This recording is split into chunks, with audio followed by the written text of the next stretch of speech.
Tonight, there are more examples of Iraq's chaos. Police found 35 bodies, some with gunshots to the head. And 2 sports figures, including the man who coached a disabled volleyball team, were kidnapped.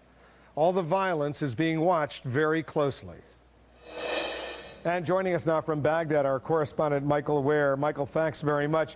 The New York Times published a chart today. It says it got from the U.S. military's Central Command, which oversees the entire region, including Iraq. And it's very ominous because it shows the current level of violence in Iraq right now, getting ominously close to chaos, as opposed to the other side, which is peace. Does this square with what you're actually seeing on the ground?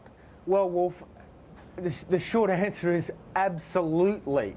I mean, where this graph, illuminates the situation as we see the pointer teetering further and further away from the green of peace and closer into the spectrum's end of red in chaos, is arguably the most accurate reflection we've seen of the situation here on the ground to come out of either the US military or the administration.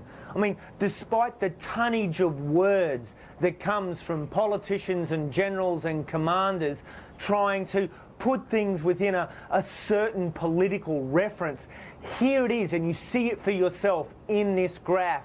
Iraq is within a fraction of all-out chaos. I mean, the best that you could say right now, if such a term exists, is that it's contained chaos.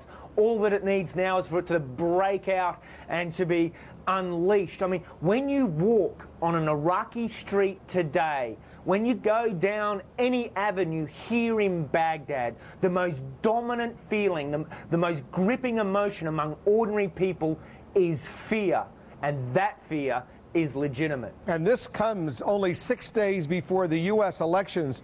Elections which are clearly being dominated by what's happening on the ground in Iraq. You've been doing a lot of reporting on the rift, on the strain in the relationship between the Prime Minister of Iraq, Nouri al-Maliki, his government, and the Bush administration. And it's now surfacing to a certain degree in terms of the U.S. abandoning some checkpoints around Sadr City where their suspicion is this American soldier could be held. What's the latest on that front?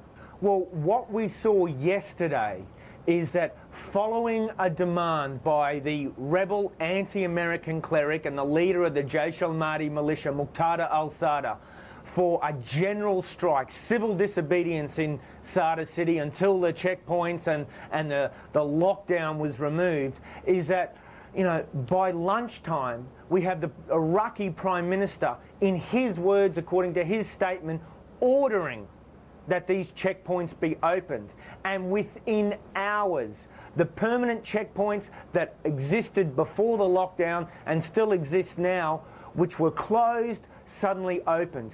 Other temporary checkpoints in another part of the city, which were designed primarily to serve the hunt for the US soldier, were completely removed. Now, a senior US diplomatic official conducted a teleconference with journalists last night to try and explain that this was not a sign of a rift and the Iraqi government was not countering the US military. But I have to say, Wolf, it was less than convincing. Michael, thanks very much. Michael Ware reporting for us from Baghdad.